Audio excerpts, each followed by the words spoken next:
welcome back. Feels like it's been forever, but our wonderful series, Athena Distinguished Lecture Series, continues, and we have our good friend back here with us after a few years, I think, maybe after 2 years. Professor Franck is with us today, so we're very excited about it. And as usual, I always prepare this collage thing. By the way, my name is Tigran Haas, and I'm the director of the Center for the Future of Places, which is the host for the Athena Distinguished Lecture Series. And it's the only series in the world which is made up of 22 distinguished female scholars. So Karen is here with us, and the collage shows the great scope of our work. And Karen, I think if you have wonder about certain pictures, you can ask Google how come they ended up there, because Google seems to store everything. Today she will talk about memorials contested and resisted, and that's something which is very much tied to a wonderful book called Memorials as Spaces of Engagement for Rutledge. But some of us that are a little older might remember some of the books that have been really classics in the fields, and some of you might remember the book Loose Space, Possibility and Diversity in Urban Life. And then we have Ordering Space. That is a very difficult book to find. It has that typical American format. I really, either you scan it or you buy it for a couple $100 on the used market. New Households, New Housing, Architecture from the Inside Out, and Design through Dialogue. So Karen, her academic appointment has given her opportunity to explore a variety of research topics related to design and the use of built environment. And I think all of them have been documented so well in her books. 2010, she received a career award from the Environmental Design Research Association. And really, your background is environmental psychology, and we have had 2 or 3 of your also colleagues here, a field that we have, a lot of us have come back to or have discovered. Karen's first book was The New Households, The New Housing, 1989, co-edited with Sherry Aronson. And then The Ordering Space, co-edited with Linda Scheckentoff, 1994 came after that, followed by Architecture from the Inside Out in 2007, and then Design Through Dialogue with Teresa Howard, 2010. A lot of these books have been translated to Chinese and Korean and other languages. And the one that you also did, that was the one, Loose Space with Quentin Stevens. It's an anthology, co-edited book. And finally, the one that we were so happy to get, and you gave a talk here a few years back promoting the book, Memorials as Spaces of Engagement. And I think today will be a topic similar on that within those lines. Without any further ado, I open up the number, I think it's number 17th. Marta, right? Is it number 17th?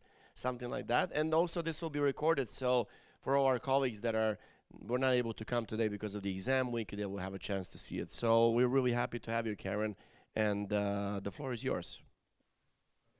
Thank you, Tigran, for inviting me to join such a distinguished group of colleagues as I'm joining in the Athena Lecture Series.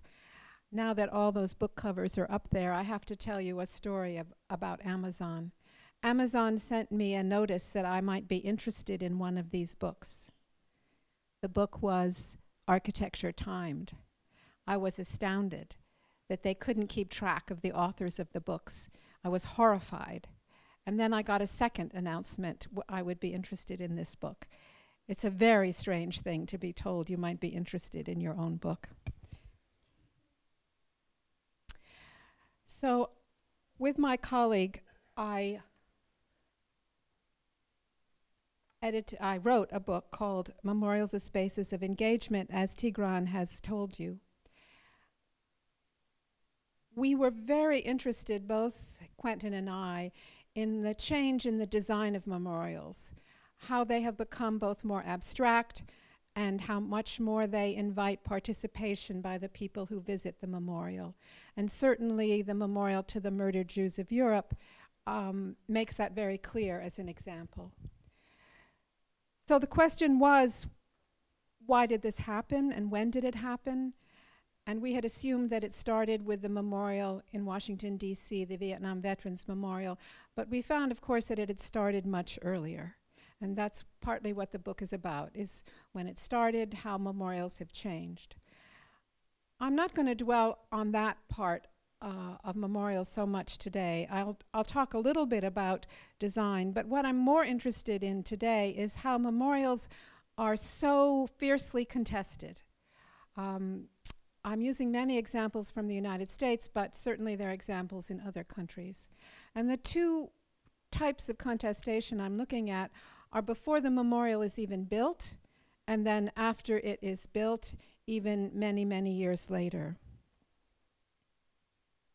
So what I'm going to start with first is a key change in the design of memorials. In this case, we might use the term monument. They were often statues on pedestals, and then for additional security, they might have fences around them. These examples, this is one example of George Washington, in New York. And you can't touch the memorial. You can't even get that close to the monument itself, to the statue. It's all about looking at it. Of course, that didn't mean engagement didn't occur in a different form. In the case of New York, it was the site of a demonstration at the beginning of the Civil War. So there was an engagement, but it was always had to be necessarily at a distance. Now that changed gradually, but one of the first changes was adopting a pedestal that involved some kind of seating below. So you still had the statue above, as this shows, but you could actually sit at the base of the memorial. The term that Kirk Savage used in his book about monuments is space of engagement for that space below. I was very struck by that term, space of engagement, and suggested to Quentin that we use it for the title of the book, which we did with appreciation to Kirk Savage for the work he's done. Now, these memorials that are spatial in nature engage visitors in all kinds of ways, expected and unexpected. So it's not just sitting at the base of a monument anymore. As these examples show, including in Stockholm, there's all kinds of ways of coming close to the memorial, in some cases quite dangerous. As in the lower left, the Princess Diana of Wales Memorial Fountain was so dangerous that they had to close it for a while to change the surface under which the water is present because people were slipping and falling. So there's a kind of closeness and a kind of recklessness in some memorials that can be very troubling. There's some people who don't like to go to the memorial to the murdered Jews of Europe. I have a cousin who refused to go there because he thinks this is a real degradation of the purpose and the meaning of the memorial. Mr. Eisenman claims he had no idea this would happen. It doesn't seem to trouble him that much. But it is a very curious thing for what we think of as something very serious to be the site of a certain amount of playfulness. However, since publishing the book, I became very interested in these other kinds of engagement that I'm going to be talking about today. One of them is a form of opposition to the design itself before the memorial is built. And there are numerous cases of this. I'm going to focus on two of them today. And I have to confess, these are also U.S. cases. A very well-known case is the memorial in Washington, D.C. that commemorates the loss of life of American soldiers in Vietnam. This was a competition open to professional architects and all others, and the winner was Maya Lin, who at the time was a student at Yale University. So on the left, you'll see her competition drawings, which are quite ambiguous. And for these to be shown to the public, the jury realized would be problematic because it isn't really clear what the memorial is.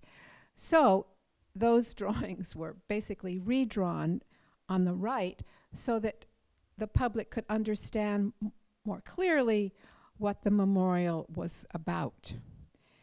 Now, it turned out that This is the memorial completed on the right. These drawings were not received well by members of the public, particularly by veterans. They saw this as a degradation of the sacrifice that had been made by American soldiers. They saw it as a kind of wound in the ground. They couldn't see anything that honored the soldiers. So it looked as if the memorial could not be built. The opposition was so great. So in order to get it completed at all, a decision was made to add the figures on the upper left that represent soldiers of different ethnicities who were staring down at the wall. So the wall's up there on the upper right, and these soldiers look as if they've come upon the wall at some distance. Now, people do look at the soldiers, but the draw is the memorial itself. And you'll see on the lower right, people make rubbings of the names that they've chosen from the friends they knew to visit. It's tremendously moving to many veterans. And it doesn't seem to have the effect that people had expected, those critiques had expected, of degrading anyone. There's a closeness to the identity of the person you're remembering because you can often touch the name. You can't touch all the names, some of them are too high up. But there's a closeness with the memorial that's really quite profound. My husband, who was a Vietnam veteran, said he really couldn't visit it anymore because, of course, I kept going back to it. He said it was just unbelievably moving. There are only 2 dates on the memorial, and those are the dates of when the war started, when our first advisors were sent there, and then when it ended.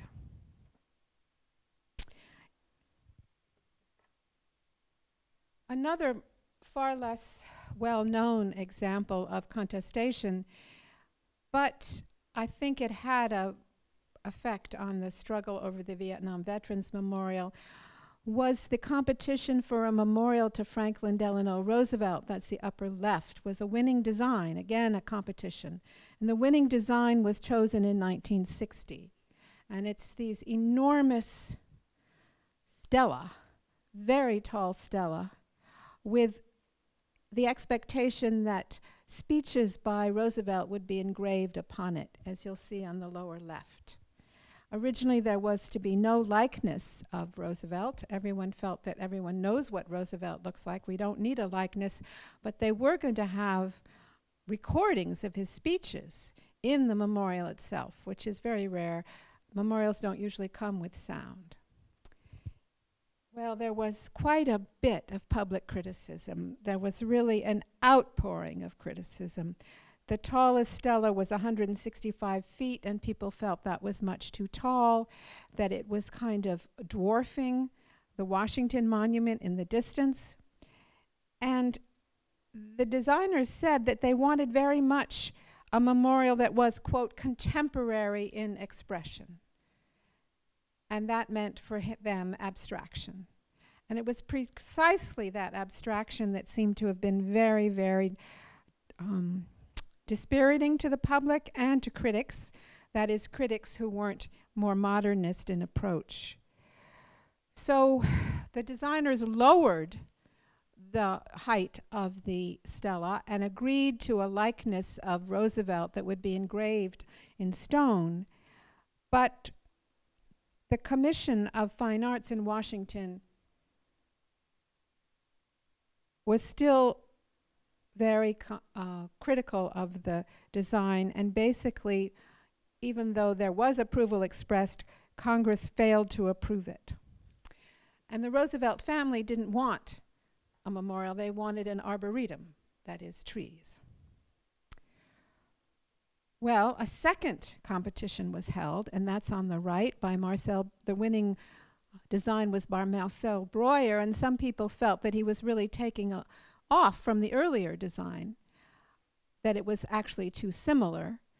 In this case, there was a likeness, a very large likeness you can see right here of Roosevelt. And I think there was whoopsie. I think there was also going to be water and trees, so it was a little less forbidding than the earlier memorial. But again, there was opposition. Opposition enough so that the Commission of Fine Arts rejected it. But this time they figured out they needed better guidelines. So the guidelines then stated the landscape should harmonize with the beauty of the park setting. The water is a significant element of the environment. No major structure dominates the site. That an image or images of Roosevelt were appropriate. So the third attempt, this is really quite amazing, was a design by the architect, landscape architect Lawrence Halprin, 1975, which was an entire landscape, a landscape of hard surfaces, but also trees, of water, a tremendous number of likenesses of Roosevelt that would be done by sculptors. There was a lot of revision required. The 4 rooms were to represent Roosevelt's 4 terms in office, so one would get a history lesson as well. And as built, it's a large memorial covering 7.5 acres. These are some of the sculptures of Roosevelt with his dog, but clearly not in his wheelchair. You cannot tell that he's handicapped. And also here on the lower right of the bread lines that occurred during the Depression.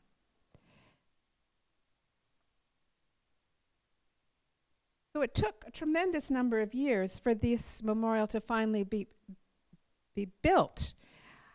It's really astounding to me that it generated so much discussion and so much criticism, and then even after Halprin proposed his design, also a lot of redesign. And I find this really notable about memorials, that they generate much more public discussion than any buildings ever do, because I think they have more meaning to all of us.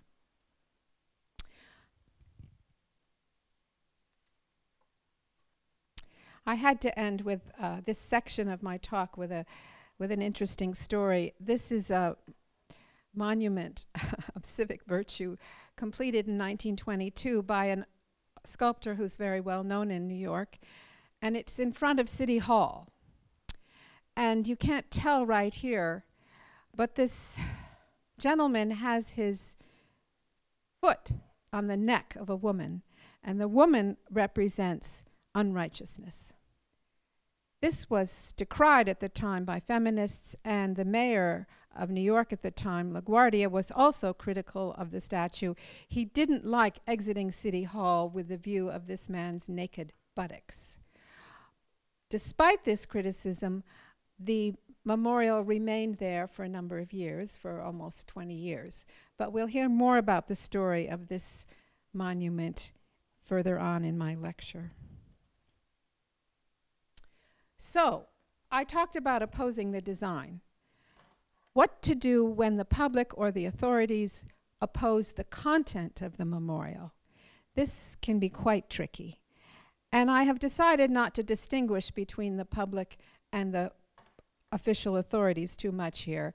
In many cases, they join in their opposition, or the authorities are persuaded to oppose the content. But the question is, how is it opposed? What actions are taken?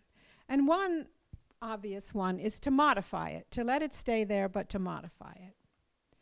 So in the case of the Vietnam Veterans Memorial, it was noticeable, particularly to those veterans who were women, that women had been totally left out of the memorial.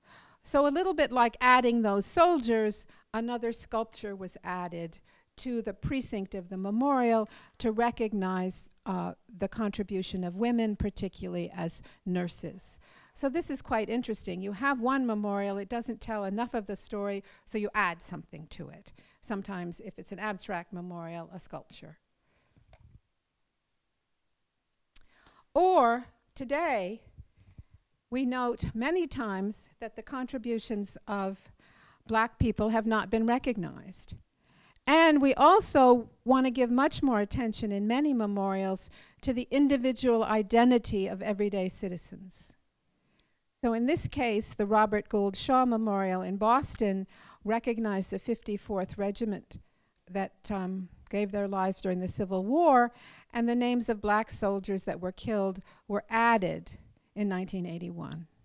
In the case of the Titanic Memorial in Belfast, there were no names on the memorial, so those were added in 2012 as part of this desire to acknowledge individual citizens, not just treat events in a more general way.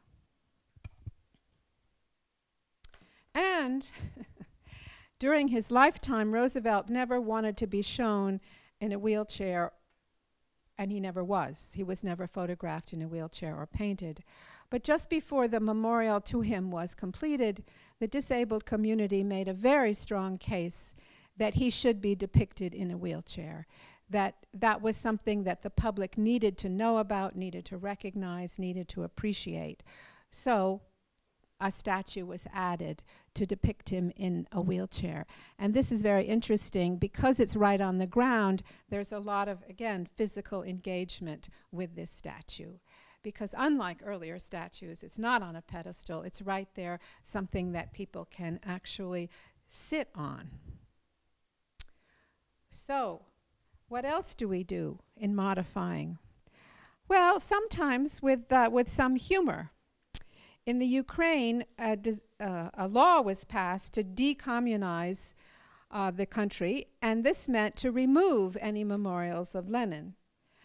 And most of them, I think, have been removed, but one artist suggested that instead of just removing it, he would be glad to adapt it, which he did, to depict a very different figure, that is Darth Vader. He actually could use some of the original flair of the coat of Lenin to make the cape of Darth Vader. So I would say that sometimes this isn't all completely serious. Sometimes, probably less frequently, there's a certain amount of humor engaged in this modifying of memorials. Well, these modifications I've talked about were quite official. They weren't taken up by members of the public spontaneously, they were more planned. Another thing that happens is appropriation and then modification. So in this case, it's a soldier's monument in Santa Fe, in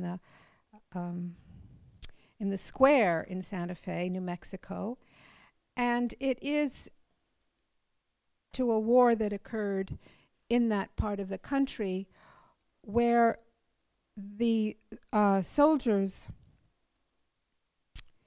as you see on the right, were how should I say it? They were intense strife, which pitted northerner against southerner. This is during the Civil War, against white, Indian against Indian. We see on this monument and his other records the use of such terms as savage and rebel. Attitudes change and prejudices hopefully dissolve. So when the memorial was built in 1876, it said, "To the heroes who have fallen in the various battle with," and the term there was savage Indians. And here the appropriation was by a citizen who climbed over the fence and very carefully excised that term savage. Look how neatly that's done. Subsequently, the town of Santa Fe wanted to get rid of the memorial completely and found out that it was a historic site, the square was, and if they got rid of the memorial completely, they would lose money for the renovation of the square as a National Historic Landmark. The U.S. government said, if you remove that monument, you won't get the funding of $75,000 to renovate the square.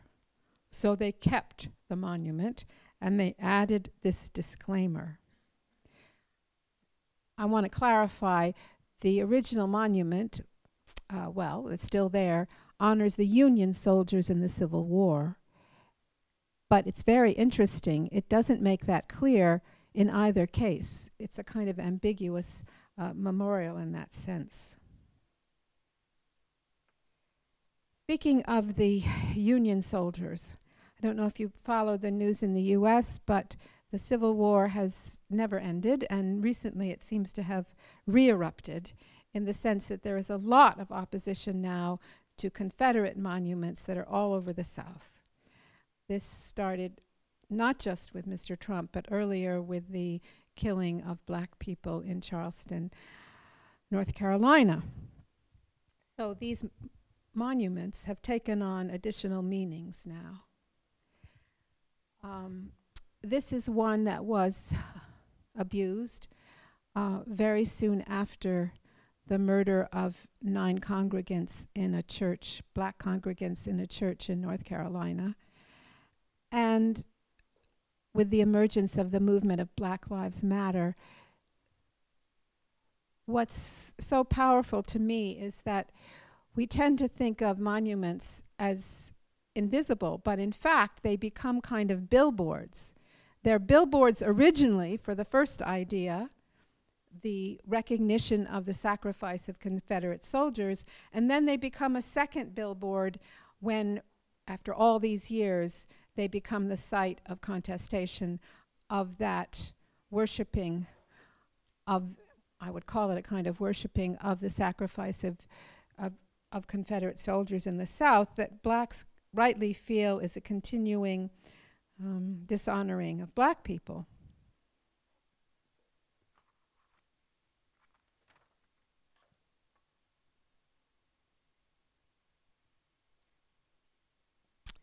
I don't know if you can read it, but on the left-hand side, the lower memorial is defaced, June 21, 2015, and it's dedicated to the Confederate defenders of Charleston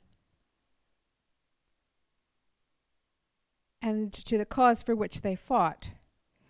The statement reads, "They preserved the Anglo-Saxon civilization of the South." That's in the original memorial. And the handwritten statement reads, "The cause for which they fought, the cause of slavery, was wrong." It's a fabulous example of how the memorial becomes a place of this dialogue.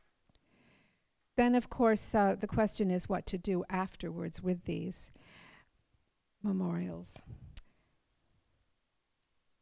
One of them is to remove them. And in the South, this is often a source of demonstrations, to take them down, to remove them. And sometimes citizens will take it upon themselves to remove these memorials. And in other cases, authorities make the difficult decision to remove them. The mayor of New Orleans, Mayor Landrieu, went through some difficult self-reflection and discussion with others, and in the end decided to remove 4 Confederate monuments, including this one to General Lee, who was the general of the Confederate Army. And because there was so much opposition to removing this memorial, the people who were doing so covered their faces, if you'll see on the right. They didn't want to be identified and then become the subject of some abuse later. And in some cities like Baltimore, these statues were removed in the middle of the night without any prior notice. It shows the degree of tension around these decisions. Well, it came to New York too. It's not just in the South that we're doing this re-examining. Mayor de Blasio appointed a commission in 2017 to review all of the memorials in New York City to see which ones were a source of hate. The commissioners that he appointed should consider all statues and monuments that in any way may suggest hate or division or racism, anti-Semitism, any kind of message that is against the values of New York City. Well, in the end, the only one that they decided to remove is this one. It is to Dr. Marion Sims, who is the founder of modern gynecology, invented some of the things that many of us still experience in the gynecologist's office. But he also experimented on female slaves, conducting experiments on them without anesthesia. However, this was a monument to him in Central Park that received over the years, the recent years, a lot of criticism, and was the only one that the commission decided to remove. They decided, for example, that the monument to Columbus, Christopher Columbus, should remain, but this one would be removed. So what do you do with these monuments once you've removed them? Do you destroy them? Do you melt them down for bullets? Well, no, not that, but what do you do? So you relocate them. And a very popular place for relocating a monument is a cemetery. And this is what happened with the one that used to be in front of City Hall in New York. First it was removed to Queens. Somehow Queens accepted it. It was near the Borough Hall in Queens, you'll see there on the left. But it fell into severe disrepair, and then there was quite a bit of discussion about how it should be repaired. But then again, it was critiqued for, as you can see on the right, the man has his foot on the neck of a woman. And this is still considered, if not even more so, outrageous to women. So it was repaired and it was removed at some expense to Greenwood Cemetery. And that is also where the memorial to Marion Sims will go, to the cemetery. And that is where some Confederate memorials have gone, to cemeteries. But that doesn't mean that they're well protected in the cemetery. As you can see on the right, the memorial on the left was actually run into, and we think it's by mistake, and had to be repaired, and was repaired and moved to a cemetery, and then there was also the site of some abuse. What we're left, oh yes, another possibility is to have a park that is just for those monuments. And that's what was done in Budapest. The 42 communist-era monuments were all collected into Memento Park. And what is left? For some reason, the statues are removed, but in most cases, the pedestals are left. So you have the pedestals of many Confederate monuments in the South sitting there.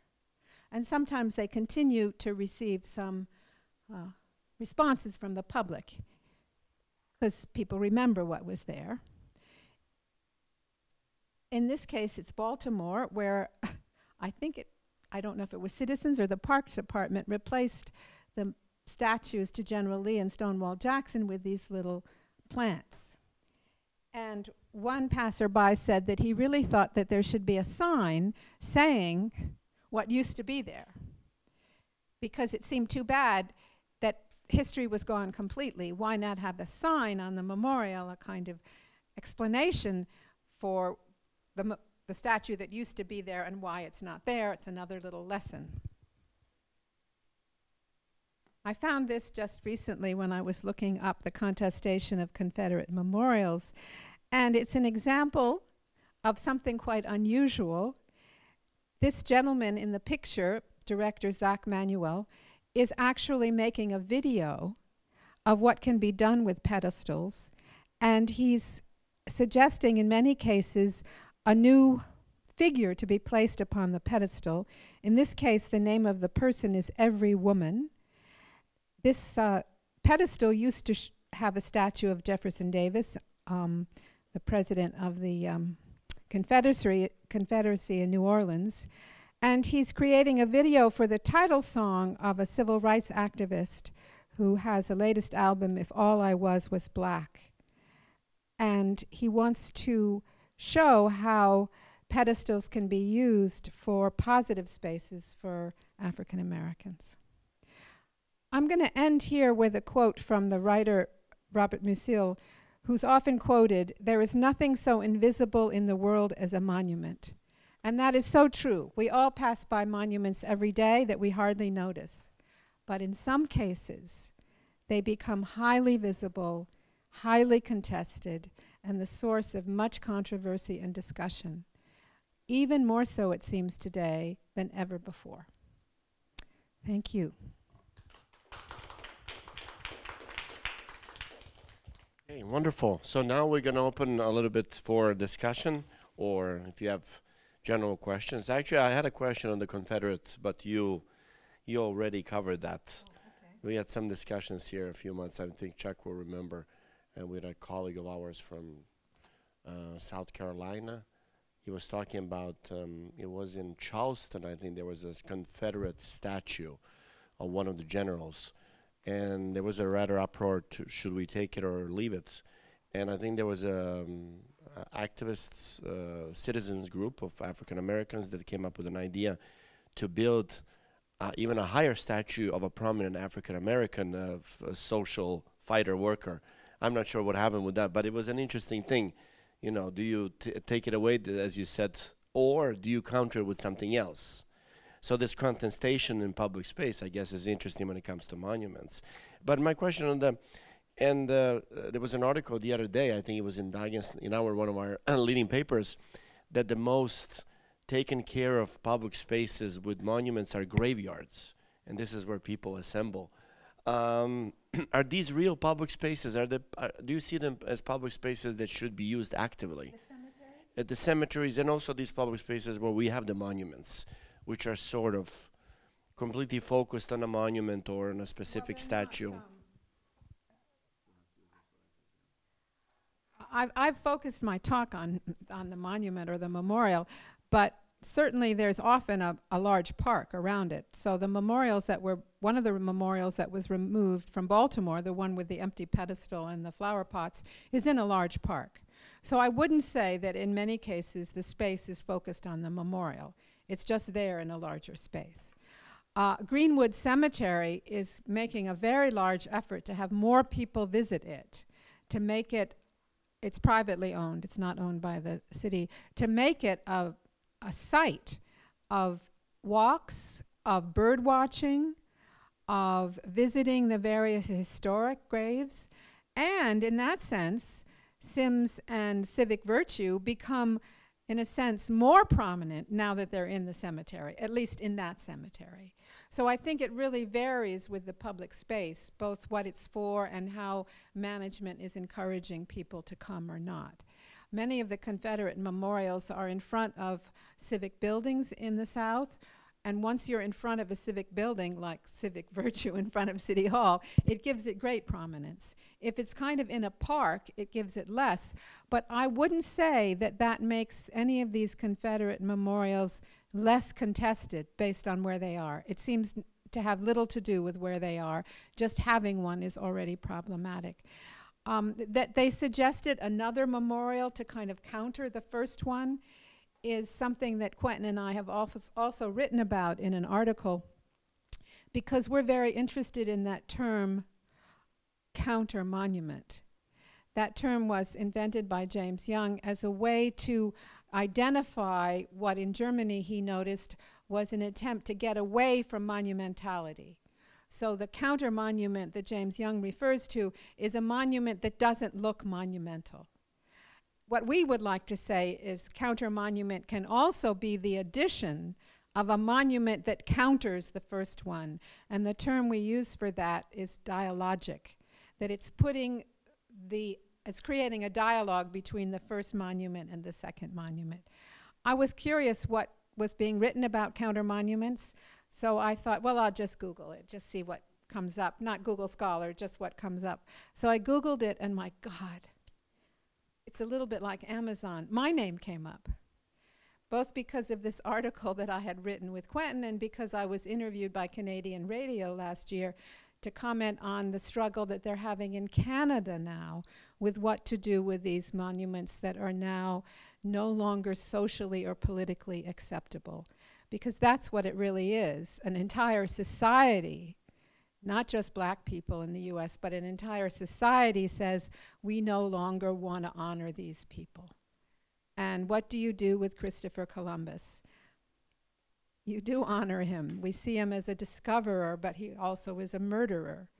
So this is a very tall column at Columbus Circle, and the circle is named after him, and on top of that very tall column is the statue of Columbus, and he is not one of the ones that the commission said that should be removed.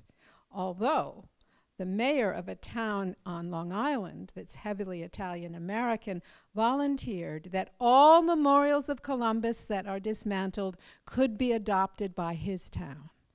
And they would all be put in a park, actually a little bit like Budapest Memento Park. So instead of putting them in a cemetery, maybe you collect all Columbuses from all over the U.S. No, we really can't do that. Because what do you do about the names of streets and the names of squares? You know, how much revisionist work can we do? I know there's this, a historian whose last name is Bogart, just can't remember her first name, who feels we shouldn't take down any. That once this starts, it's endless, and this is part of our history, it should remain, and if anything, we add the disclaimer, as you saw in the Santa Fe example. Okay, I have a bit of a strange question, because I was watching this monument about Vietnam, and it's very minimalistic, and I wonder, whenever architects, we like to draw cities, we end up put lots of people there on the street, and eventually there's no one on the street if you see it in real life. But in this you see no people on the image of the Vietnam monument, but when you see it, there are lots of people on the so it's kind of an inverse. So this is a very interesting question about what we perceive and as architects and what happens in reality. So it's really interesting to comment on this perception versus image versus if you that you did not tangle so much, but it's very interesting. Well, I think for many architects to kind of reality versus imagery versus. So Maya Lin envisioned that people would be touching the memorial. That's part of the reason that she made the lawn come right down to the memorial. Of course, the lawn couldn't survive, so a pathway was installed before the monument was even completed. I think she knew that if she wanted to win this competition, she had to emphasize the sculptural aspects of the memorial. I don't remember if the submission by Tilney had people in it. I don't recall. I'd have to go back and look. I think that when it is a competition, the architects, the landscape architects, the artists are trying to make an artistic statement. So I don't think we can fault them as much as we fault architects, generally speaking, because they know that the people on that judging board will judge the artistic merits of it. I don't think that memorials are judged on the more, can people touch it, will people go? It's still very much in sculptural terms. So it's an interesting question, actually. It's an empirical question, what the drawings submitted to competitions depict. There is a gentleman who's looked at all of the submissions for the Memorial to September 11 in New York City. He's analyzed all of them, and I don't know if he's looked at whether people are in those submissions or not. I would assume that for the Vietnam Veterans Competition, the judges probably guessed that people would be able and would want to go close to the wall. But that isn't what was shown. So in terms of persuading the public, the drawings were redrawn, and he did put people in those drawings. My question relates to these memento parks that exist or are proposed. In a way, it's just moving these statues to another place and making an attraction out of them. And what's been the response to that from the public or the authorities or both? Well, I think it had to be done with the authorities' participation. It's a well-visited site. It's a tourist site. I think we're fascinated with the communist period. I think we're fascinated with the adoration of Lenin. I think it becomes a kind of museum. I don't think it's because we worship Lenin. I think it's a fascination. And I think it could be the same with the Confederate memorials, that it's historical and that we look upon it with, wow, what is this? If I felt it was this, if it became the site of those people who wanted to return to a communist regime, then maybe you could question it, because that is true of some memorials, that they become the site, for example, of people who are in favor of white supremacy. On the other hand, a park is pretty controllable. So if you fence it off, then you have some kind of control over it. I don't like the idea of completely destroying them and melting them down to be something else. I mean, to me, that's a kind of eradication of the past, as if the past didn't exist. I would never be in favor of that. I'm a little doubtful about putting them in cemeteries, but if you only have one Confederate memorial in a town, I can't think of a better place than the cemetery. Thanks for the talk. I've thought of two examples actually, in the kind of connect what we're just talking of here, of Marx and of Engels. So in London Cemetery, Highgate is where Marx is rested, and that's a very popular place for people to go visit. There's also lots of other famous dead British people in that area as well. But it's been attacked recently, the Marx statue. And then of Engels as well, there was one that was in Ukraine, and it had been attacked with the colours of Ukraine, blue and yellow, and it had been removed from there, and it's recently been moved to Manchester, which is the city where I'm from, which is where Marx and Engels wrote the conditions of the working class. And it's sort of it's had a new lease of life in Manchester, because we're quite proud of this history, that this document was written here in our city, despite the fact that they came there because it was such an awful place. So I just thought that was an interesting... Is it in Manchester? Very oddly, it's in this new development square, which is kind of one of those not public spaces that's actually a public space, with restaurants and a cinema around it. So it's all very commercial around it. It's quite commercial around it, and a big car park behind it. It's been done very nicely, and it's a nice space, but the fact that you have this sort of graffitied statue. So do you have any idea? Engels there is very odd. Is the graffiti still on it? Yeah, they've left the yellow. It's sort of like you can see the fade, because it'd been attacked, and then the rain had washed some of it away over time, but you could still see it quite clearly on there. And it had a whole ceremony when it was first. And do you know how it got to be in Manchester? Who suggested that? It's a great story. I can't remember who suggested it. I think one of the local socialist or communist they asked organisations, for it, so to speak, had it as an idea, and somehow the city said well, you know, yes to it. I think this is another terrific example, and I really think there's a whole dissertation or book or something here on moving memorials, and to move it internationally seems really powerful. Yeah. The thing I'm thinking of as international in terms of moving items is that remnants of the World Trade Center were all kept in a big hangar in JFK Airport. And any body, any group that wanted a remnant of the World Trade Center could come and get it, as long as you could take it with you in some way. And I know that pieces went internationally. That's a slightly different story, but I love that kind of idea of that you can take the same thing and move it in another place. Yeah. And it's almost as if it's had three lives. The statue, it's originally there as this great Soviet thing, then it was rejected by the Ukrainians. And now it's been reclaimed again by a different community. Well, I forgot a line in my lecture here. Statues don't die, they're just reborn. Perfect. Memorials don't die, they just reborn. Hi again, Karen. When I'm here, Tigran pays me to ask questions. So. Did he give you the question? No. No, I have an independent... Pass them out, you know?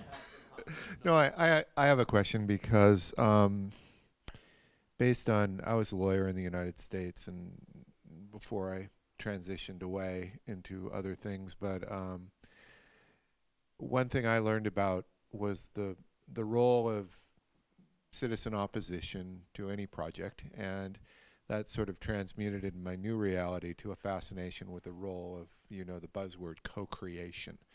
So you alluded to this, I think, a little bit in terms of the design of a memorial, but do you have a a sort of a generic position on the role of co-creation? I mean, you've alluded a lot to landscape architectures being retained by maybe a commission to design, but how much public? How do you what's the ideal for managing input into a controversial process?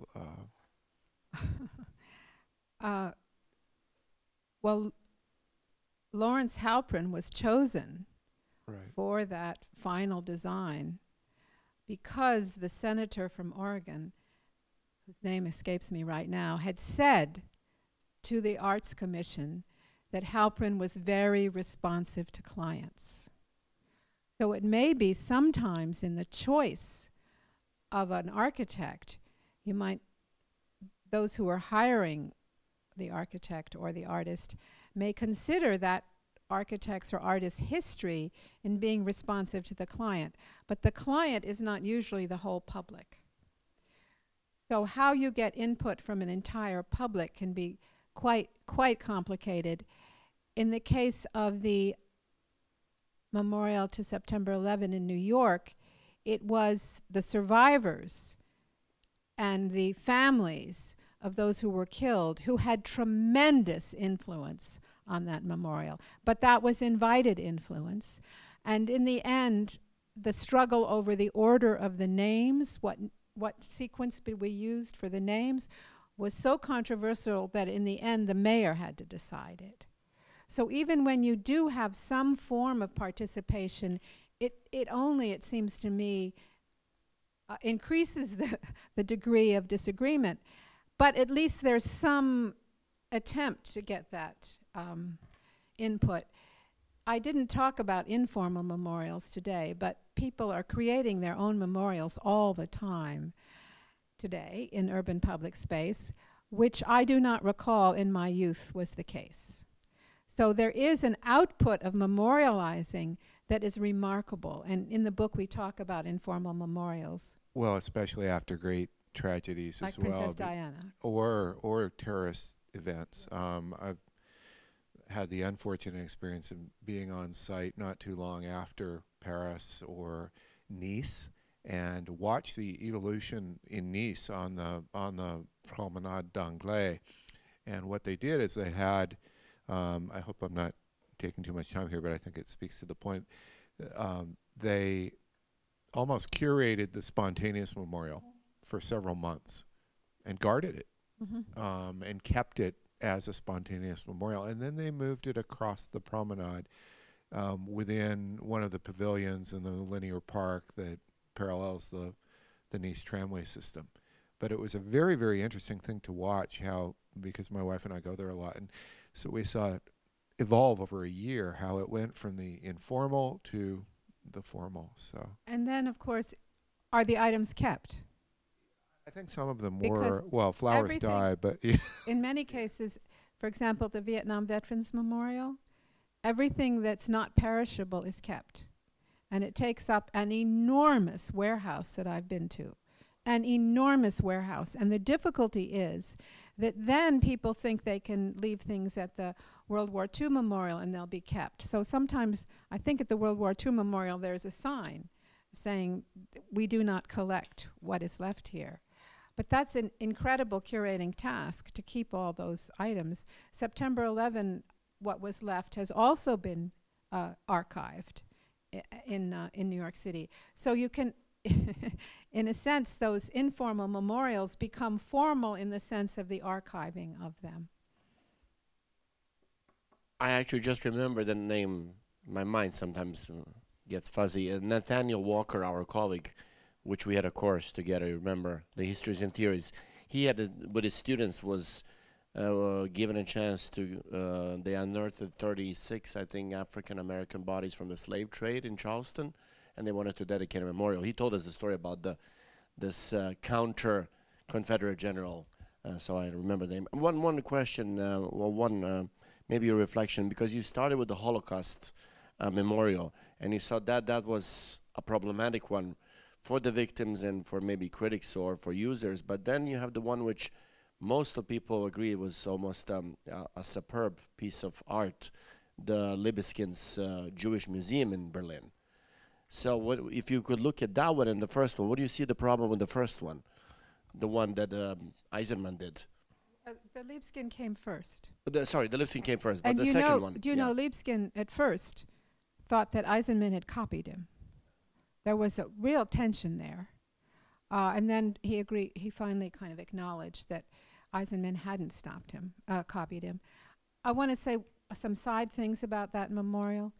It received quite a bit of criticism from the authorities, from the client. And it was a collaboration between Eisenman and Richard Serra, the artist. And Richard Serra was not used to people, clients, critiquing his work. So he withdrew. So technically, it's just Peter Eisenman now. I don't think of what Liebskin did as a memorial. I really make a distinction between museums and memorials. There is a space in the museum that has the intention of being a memorial. And there is the space in the museum that's kind of a garden where you're warned that you may get dizzy in there. I thought, oh, and I was dizzy the rest of the afternoon after I left it. So I would say that from my experience, the experience of that museum, at least physically, was more troubling. The Eisenman the memorial to the murdered Jews of Europe, I can't really make an evaluation of it. I've been studying memorials for a long time, and I very rarely can make an evaluation. I can only say what I've observed. I can't really make a personal or a evidence-based evaluation. For me, all of these are more curiosities than anything else. That the city of Berlin agreed to it. They cut it down in size and they made some other changes, but that they agreed to such a radical intervention in the middle of the city, to me, is really remarkable. I do not see the acts of climbing or jumping between the stela as disgraceful. I see them as a kind of human response to a place. And I have to tell you that there are guards there who have to be very careful that they don't shout out at people, get off that stela, because then they're just recreating something that the memorial is memorializing, that kind of activity, that kind of attitude of I don't know, of terrorizing people. So they'll come over and very gently ask you to please step down. I also want to point out that there's no name on the memorial. This was Eisenman's intention, that you come upon this landscape, and unless you knew in advance what was there, you will not know what it is about. There's no plaque, there's no statement. The museum is underneath the memorial. So Tigran, I have pretty much sidestepped your question.